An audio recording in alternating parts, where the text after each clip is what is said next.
Even ഞങ്ങള് നിലമ്പൂര് പരിപാടിക്ക് കയറിയപ്പോഴത്തേക്കിനും ആ ഒരു വോയിസ് മുതലാളി ഓഡിയൻസ് വിളിച്ചു പറയാണ് മുതലാളി എന്ന് പറഞ്ഞ് ദൂരെ കേൾക്കാം.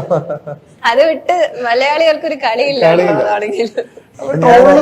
ഞാൻ ഈ അമേരിക്ക ചെന്നപ്പോൾ പഞ്ചാബി ഹൗസ് കഴിഞ്ഞിട്ടാണ് ചെന്നത്. അവിടെ ചെന്ന് കഴിഞ്ഞപ്പോൾ എൻ്റെ കൂട്ടാൻ്റെ വീട്ടിൽ ചെന്നു. അപ്പം മകൾക്ക് ഭയങ്കര ഇഷ്ടമാണ്, ഒന്ന് വരുമെന്ന് ചോദിച്ചാൽ കുത്തുള്ള കുട്ടിയാണ്. കുട്ടി വന്നിട്ടില്ല. അപ്പം ഞങ്ങൾ ചെന്ന് അവിടെ ഇരുന്നപ്പോൾ വന്നിട്ടില്ല. ഞങ്ങൾ കാപ്പിയെ കുടിച്ചിരിക്കുമ്പോൾ ഒറ്റ തടിയുള്ള കുട്ടിയാണ്. കുട്ടി വന്നിട്ട് കയറി ഓടി വന്ന് എന്നെ കെട്ടിപ്പിടിച്ച് കണ്ടപ്പോഴത്തേക്ക് അത് പറഞ്ഞ് പഞ്ചാബി ഹൗസിലെ ഫുൾ ഡയലോഗ് ആ കൊച്ചു പറയുന്നു. അവിടെ നാലും ഇംഗ്ലീഷാണ് അത് കൂടുതൽ. മല നന്നായിട്ട് വീട്ടിൽ പറയും അവര്. ഫുൾ ഡയലോഗ് ആ കുട്ടി. എനിക്ക് പോലും ഓർമ്മയില്ല അത്ര ഡയലോഗ്. അത്ര ഇഷ്ടപ്പെട്ട ഒരു ക്യാരക്ടറാണ്. ഉറപ്പായിട്ടും അതെ. ട്രോളന്മാർക്ക് ഇത് രമണില്ലാതെ ഒരു പരിപാടി ഒരു ദിവസമെങ്കിലും ഒരു രമണൻ റിലേറ്റഡ് സാധനം കാണാൻ പോകില്ല, സ്ക്രോൾ ചെയ്യാൻ പറ്റില്ലല്ലോ നമുക്ക്. അപ്പൊ ഞങ്ങള് കടകന്റെ സെറ്റിൽ അങ്ങനെ തന്നെ ഇരുന്ന്. കടകന്റെ സെറ്റില് പഞ്ചാബി ഹൗസിന്റെ തമാശകള്, പറക്കും തള്ളിയ തമാശ, CID മൂസയുടെ തമാശ, ഇങ്ങനെ ഓരോ സെറ്റിൽ തമാശകളായിരുന്നു ഞങ്ങള്. പ്യൂർക്കൊക്കെ ഭയങ്കര താല്പര്യമാണ്. ഇവര് വന്ന് അടുത്ത് വന്നിരിക്കും. പിന്നെ ഒരു തമാശ ഇട്ട് കൊടുത്ത പിന്നെ ഇവര് വന്നോളും എല്ലാരും കൂടി.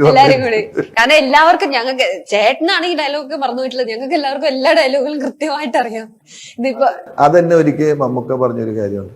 പടങ്ങൾ കുറഞ്ഞാലും നീ പടത്തിലില്ല എന്ന് തോന്നൂല. കാരണം നീ ഉണ്ടാക്കി വെച്ച കുറെ ക്യാരക്ടേഴ്സ് ജനങ്ങളുടെ മനസ്സിലുള്ളതുകൊണ്ട് എപ്പോഴും അവരുടെ കൂടെ ഉണ്ട്. അത് ജയരാജൻ പറഞ്ഞു, ഡയറക്ടർ ജയരാജൻ സാറും പറഞ്ഞു.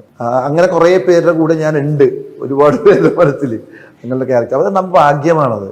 ഇപ്പൊ നമ്മൾ കുറെ സീരിയസ് വേഷം ചെയ്തപ്പോ ഒന്നുകൂടി നമ്മളിപ്പോ ആഗ്രഹിക്കുകയാണ് ഒരു നല്ല തമാശപ്പടം, ഒരു വേഷം കിട്ടിയിരുന്നെങ്കിൽ. നല്ല പടം വരണം. അതിൽ ചെറിയ വേഷമാണെങ്കിലും വലിയ വേഷമാണെങ്കിലും അത് നല്ല സിനിമയാണെങ്കിൽ അത് ഓടുന്ന സിനിമയിൽ ചെറിയ വേഷം ചെയ്താലും മതി. തമാശക്ക് വേണ്ടി കൊതിക്കുകയാണ്. ജോണി ആന്റണി സാർ പറഞ്ഞിട്ടുണ്ടായിരുന്നു പറക്കും തളിക 2 വരും എന്ന് പറഞ്ഞിട്ടുണ്ടായിരുന്നു. അതിൽ സുന്ദരൻ ഉണ്ടാവില്ലേ? ഞാനെന്നുണ്ടെങ്കിൽ ഉണ്ടാവും. അതുണ്ടാവില്ല. ഞാൻ എന്താ പറയാ, കഥ എഴുതി കഴിയുമ്പോഴല്ലേ പറയാൻ പറ്റുള്ളൂ. ജോണി ആന്റണി സാറ് ഇടയ്ക്ക് ഒന്ന് അനൗൺസ് ചെയ്തിട്ടുണ്ടായിരുന്നു CID മൂസ 2 വരുന്നുണ്ട് എന്നുള്ളത്. അതിനകത്ത് ഉണ്ടാവുമോ ചേട്ടൻ? CID മൂസ ചെയ്തപ്പോഴും ചെയ്യുന്നതിന് മുമ്പും ചെയ്ത് കഴിഞ്ഞിട്ടും ജോണി പറഞ്ഞേക്കുന്ന ഒരു വേർഡുണ്ട്. മലയാള സിനിമയിൽ കള്ളനായിട്ട് അഭിനയിക്കണമെന്നുണ്ടെങ്കിൽ അത് എന്ന് പറഞ്ഞൊരു വാക്കുണ്ട്. ഇപ്പൊ ഞാൻ ചെയ്യാൻ പോണ ഒരു വെബ് സീരീസിലും കള്ളനാണ്. ഭയങ്കര സീരിയസ് ക്യാരക്ടറാണ്.